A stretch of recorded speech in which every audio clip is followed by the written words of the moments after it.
प्यारे विद्यार्थियों, आप सभी का इस ऑनलाइन क्लास में स्वागत है। आज हम बीएड सेकेंड ईयर का विषय अधिगम हेतु आकलन के अंतर्गत इकाई हमारी फर्स्ट अधिगम की अवधारणा की सामान्य व्याख्या के अंतर्गत आज हम पढ़ेंगे, जिसके बारे में मैंने पहले से एक पाठ्यक्रम का संक्षिप्तकरण समझाया था मैंने कि अधिगम के आकलन के अंदर हमने पढ़ा था कि पहला टॉपिक है कि आकलन की अवधारणा की सामान्य व्याख्या। आकलन की अवधारणा की सामान्य व्याख्या के अंदर लिखा था कि आकलन हमारे कितने वर्गों में बांटा गया। तो आकलन को हमने बांटा गया था कि आकलन के, ठीक है, आकलन के लिए और आकलन के रूप में। तो इन सभी रूपों के अंतर्गत कोई ना कोई बात विद्यार्थी और अध्यापक के मध्य जुड़ी हुई रहती है। मतलब शिक्षार्थियों को किस प्रकार का ज्ञान होना चाहिए, वो अधिगम आकलन मूल्यांकन किस प्रकार के लिए होना चाहिए। आकलन के लिए मूल्यांकन, अधिगम के लिए मूल्यांकन और अधिगम के रूप में मूल्यांकन, ये तीन चीज इसके अंतर्गत क्रिया समझी थी। ये इस टॉपिक के माध्यम से ये मेरा एक अधिगम के रूप में हो जाएगा। तो मैं तीनों के संक्षिप्त करके थोड़ा बोर्ड पे लिखूंगा आपको और समझाना चाहता हूँ कि अधिगम के लिए, अधिगम के रूप में, अधिगम के लिए और अधिगम के रूप में, इन तीनों की परिभाषाओं को छोटा रूप करके संक्षिप्तीकरण करके मैं आपको इस वीडियो के माध्यम से, जो नेक्स्ट वीडियो बनाऊंगा उसके माध्यम से समझाऊंगा। आज हम पढ़ेंगे आकलन अधिगम के रूप में। क्या पढ़ेंगे ये विद्यार्थी? आज हम पढ़ेंगे आकलन अधिगम के रूप में। तो आज का हमारा टॉपिक है कि आकलन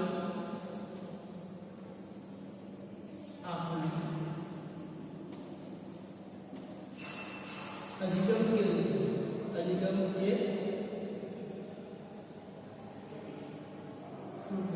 आकलन अधिगम के रूप में।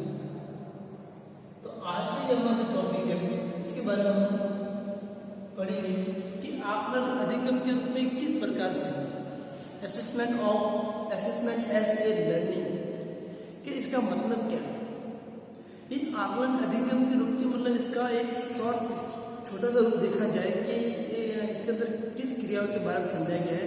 तो लिखेंगे कि शिक्षण प्रक्रिया के अंतर्गत, शिक्षण प्रक्रिया में आकलन विद्यार्थियों की शैक्षिक कठिनाइयों और कमियों और दुर्बलताओं की जानकारी को खोजने में सहायता प्रदान करता है। मतलब मूल्यांकन जो है हमारा, इसमें जो मूल्यांकन है, जो आकलन है, ये आकलन का हमारा क्या है? मूल्यांकन है। मूल्यांकन पर अधिगम मतलब सीखने के लिए, सीखना है। सीखा मतलब विषय वस्तु संबंधी, विषय वस्तु से संबंधित। मतलब ये है जो हमारा है मूल्यांकन किस प्रकार का होना चाहिए कि मूल्यांकन जो है वो सीखना है किसके प्रति, विषय वस्तु से संबंधित कितनी जानकारी प्राप्त करता है, उन सभी के बारे में जानकारी प्राप्त करने के लिए एक शैक्षिक कठिनाइयों को जानकारी प्राप्त करने के लिए उसमें कमियां, विद्यार्थी में किस बड़ी कमियां हैं, दुर्बलता है, इस अध्यापक और शिक्षण के माध्यम से मूल्यांकन करता है।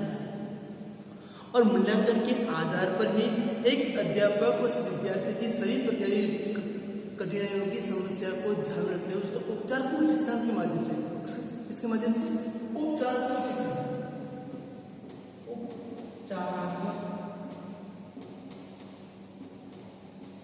शिक्षण या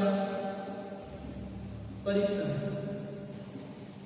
उपचारात्मक शिक्षण या परीक्षण, इन तीनों के बारे में आपने पढ़ा होगा। उपचारात्मक निर्धारित होता है कि किसी एक अध्यापक विद्यार्थी की समस्या को ध्यान में रखते हुए, जिस प्रकार डॉक्टर एक व्यक्ति के सभी प्रकार के लक्षणों को ध्यान में करते हुए उसके उपचार हेतु, उसके निदान के लिए, उसकी समस्या को समाधान करने के लिए डॉक्टर उसके प्रति एक ऐसा ट्रीटमेंट शुरू करता है कि उसमें थोड़ा इम्प्रूवमेंट होता है। उसी प्रकार एक अध्यापक भी विद्यार्थी के समस्त प्रकार की कमजोरियों, कठिनाइयों को, दुर्बलता को ध्यान में रखते हुए अध्यापक उस स्टूडेंट के प्रति, उस विद्यार्थी के प्रति समस्त जानकारी के प्रति धीरे धीरे उसमें क्या होता है, इम्प्रूवमेंट करता है। उपचारात्मक शिक्षण के माध्यम से कमियों को दूर करने का मार्ग प्रस्तुत करता है। एक अध्यापक ही विद्यार्थी की समस्त प्रकार की कठिनाइयों की, कमियों की, समस्याओं को उपचारात्मक शिक्षण के माध्यम से उसकी सभी प्रकार की कमियों को दूर करने का जो कार्य है एक अध्यापक के द्वारा किया जाता है। क्योंकि अध्यापक उस विद्यालय कर रहा है, मूल्यांकन कर रहा है। क्या कर रहा है? उसका मूल्यांकन कर रहा है। मूल्यांकन होना बहुत जरूरी है। हम कोई भी कार्य करते हैं मूल्यांकन होना बहुत ही जरूरी है कि शिक्षण की प्रक्रिया में विद्यार्थी के ज्ञान, शिक्षण की प्रक्रिया विद्यार्थी के ज्ञान, अधिगम क्षमता, अवबोध, कौशल, रुचि इत्यादि को ध्यान में रखकर उस उपचारात्मक शिक्षण के माध्यम से उसकी सभी प्रकार की समस्याओं को दूर किया जाता है।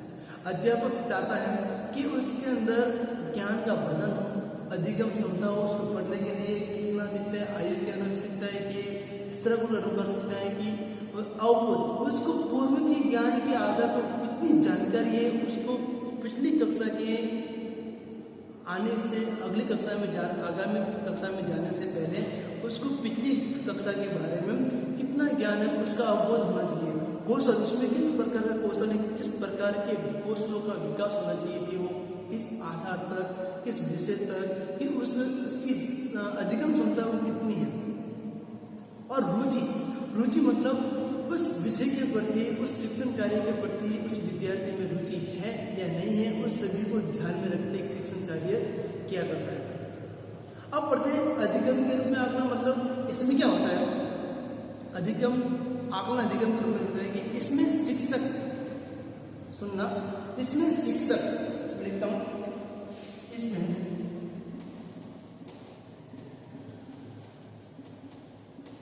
इसमें शिक्षक बच्चों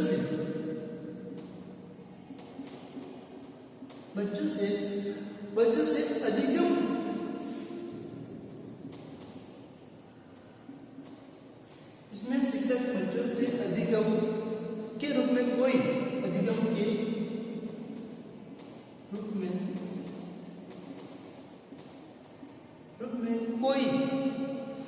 कोई क्रियाकलाप कराता है, कोई भी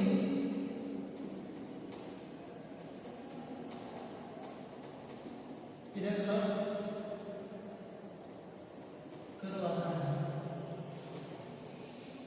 करवाता है, यह क्रियाकलाप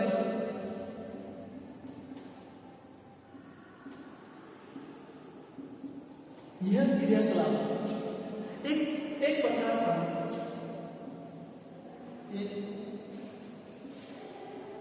का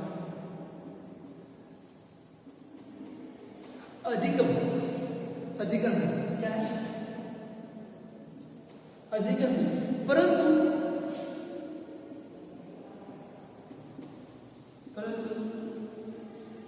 परंतु शिक्षक उस क्रियाकलाप के द्वारा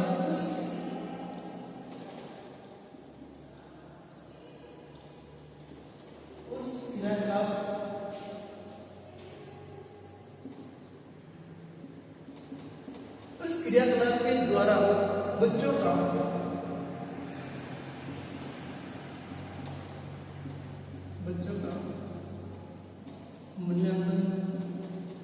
का मूल्यांकन कर लेता है,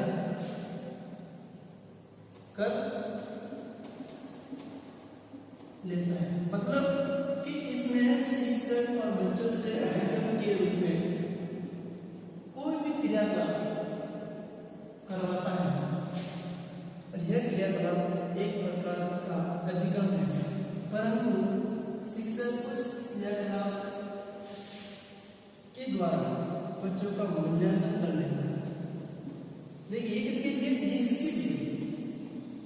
जो हम पढ़ रहे हैं कि आकलन अधिगम के रूप में अगर देखा जाए तो इसमें लिखा गया कि इसमें शिक्षक बच्चों से अधिगम के रूप में, मतलब सिखाने के रूप में कोई भी क्रियाकलाप कराता नहीं, कोई भी क्रियाकलाप करा सकता है। मतलब बच्चों से गेम्स करवाना या कहानी समझाना या कविता समझाना, ये क्रियाकलाप एक प्रकार का है अधिगम।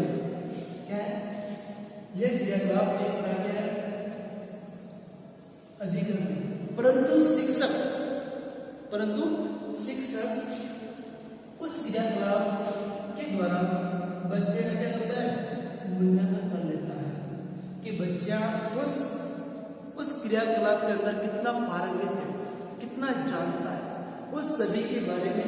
ये मतलब एक अध्यापक उस विद्यार्थी की समस्त गतिविधियों को ध्यान में रखते हैं। बच्चा किस प्रकार के कार्यक्रम, किस प्रकार की गतिविधियों में रुचि ले रहा है, उस रुचि के प्रति उसके लिए एक अध्यापक को विद्यार्थी की बात के अनुसार ही उसको कार्य करना चाहिए। नहीं सर हम तो आज ये पढ़ना नहीं, हम तो आज खेलना चाहते हैं। कुछ बच्चे आपकी भीड़ है, भीड़ सकते बच्चे बोलते नहीं सर आज हम पढ़ना नहीं, हम आज हम वॉलीबॉल खेलना चाहते हैं। तो वॉलीबॉल जब हम खिलवाते हैं बच्चों से, तो बच्चों में क्या होता है, ऐसे बच्चे बाहर निकलते हैं जिसको वॉलीबॉल के बारे में अच्छी तरह से नॉलेज है, जानकारी है कि कितने पॉइंट्स होने पर, कितने पॉइंट्स न होने पर कौन सा पाला एक्सचेंज होता है, उन सभी के बारे में विद्यार्थी को जानकारी होती है। तो उसी में से हमें ऐसे जब वॉलीबॉल जब प्रतियोगिता होती है तब ऐसे बच्चों के नाम निकालते हैं जो अपने खेलने वाले हैं। मतलब अध्यापक उस खेल के माध्यम से उन विद्यार्थियों का मूल्यांकन कर लेता है कि ये इस वॉलीबॉल का इससे जैसे खेलने वाला प्लेयर है, खिलाड़ी है। जैसे एक शिक्षक बच्चों को कविता के माध्यम से अधिगम करवाना चाहता है। एक शिक्षक बच्चों को कविता के माध्यम से अधिगम कराना चाहता है, परंतु बच्चा कविता के माध्यम से अधिगम के स्थान पर कहानी के द्वारा अधिगम करना चाहता है। मतलब हम कविता नहीं पढ़ेंगे सर, हम कहानी सुनना चाहते हैं। तो कहानी से मतलब अधिगम तो हो रहा है ना, मतलब अधिगम मतलब कहानी के माध्यम से विद्यार्थी को सिखाना, अपने विषय वस्तु संबंधित पाठ्यक्रम को समझाना, वही हमें कहा जाता है।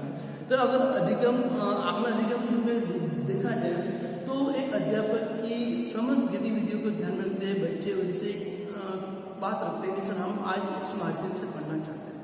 तो अध्यापक को उनकी कहना ही मानना चाहिए कभी कभी कि हम सर चलो ठीक है आप जो कहते हैं वो हम करते हैं। अब अगर हम आकलन अधिगम के रूप में अगर परिभाषा देखी जाए, मैं इसके बारे में समझाऊंगा। परिभाषा देखी जाए तो बता गया, मैं लिख देता हूँ या बोल देता हूँ कि आकलन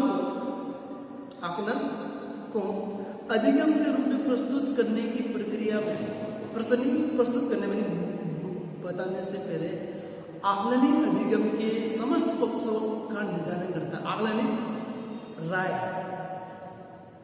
समझ तो आकलन मतलब किसी के बारे में समझाने के लिए, इस बारे में नहीं, बच्चों की राय के अनुसार अधिगम समस्त बने विद्यार्थियों की राय के अनुसार बच्चे बोलते हैं, उसी के अनुसार एक अध्यापक को कार्य करना चाहिए। तो प्रत्येक बिंदु का आकलन तथा उसके अनुरूप अधिगम व्यवस्था संपन्न होती है। मतलब विद्यार्थी के अनुरूप ही एक विद्यार्थी के अनुरूप एक शिक्षण कार्य जो है एक अध्यापक द्वारा संपन्न करवाया जाता है। इसमें अधिगम और आकलन दोनों ही पृथक रूप में न होकर एक रूप में एक दूसरे के पूरक होने चाहिए। कभी कभी क्या होती है, हमें बच्चों की बात को मान लेना चाहिए, क्योंकि विद्यार्थी इस चीज़ों के बारे में सक्षम है, जानते हैं कि कहाँ तक हमें किस प्रकार का शिक्षण प्राप्त करना चाहिए। क्योंकि आज हम जो पढ़ रहे B.Ed सेकेंड ईयर, हम मास्टर डिग्री पढ़ रहे हैं, हम समकक्ष तो नहीं है, क्योंकि हम समकक्ष के उपरांत जो भी शिक्षण कार्य है आप B.Ed कंप्लीट कर लोगे, उसके बाद क्या हम सब समकक्ष हैं। मतलब ये जो परिभाषा दी है ये श्रीमती R.K. शर्मा ने दी, राजकुमारी शर्मा ने बताया है कि हमें उस अधिगम और आकलन दोनों पृथक ना होकर दूसरे की पूरक होना चाहिए। कभी कभी अध्यापक के द्वारा पढ़ना चाहिए, कभी विद्यार्थी के अनुरूप नहीं, हमें ये चीज़ सीखनी चाहिए, हमें ये पढ़ना चाहिए। तो हम सभी उनकी कहने पर अगर विद्यार्थी के अधिगम के रूप में देखा जाए तो बच्चे में क्या होना चाहिए, क्रियाकलाप होना चाहिए, गतिविधियाँ होनी चाहिए। उन गतिविधियों के माध्यम से ही अध्यापक उस विद्यार्थी का समस्त विद्यार्थियों का एक मूल्यांकन करना सीख लेता है, आकलन कर लेता है। तो प्रिय विद्यार्थियों, मैं जो तीनों टॉपिक बताया है अधिगम के रूप में, तो इन तीनों को इस नेक्स्ट वीडियो जो अब आएगा इसके बाद में हम उसके बारे में विस्तार या इस टॉपिक को चलने देता हूँ। इस टॉपिक पूरा हो गया, हम इस टॉपिक के माध्यम से आकलन अधिगम के रूप में जो भी है विशेषताएं, महत्व, आवश्यकताओं के बारे में पढ़ाने के बारे में मैं अधिगम के रूप में अधिगम के लिए इन तीनों की संक्षिप्त वीडियो बनाकर आपको समझाना चाहता हूँ। प्रिय विद्यार्थियों, आज का प्रकरण यहाँ तक सीमित है। हम नए प्रकरण साथ में फिर मिलेंगे। आज के लिए इतना ही, धन्यवाद।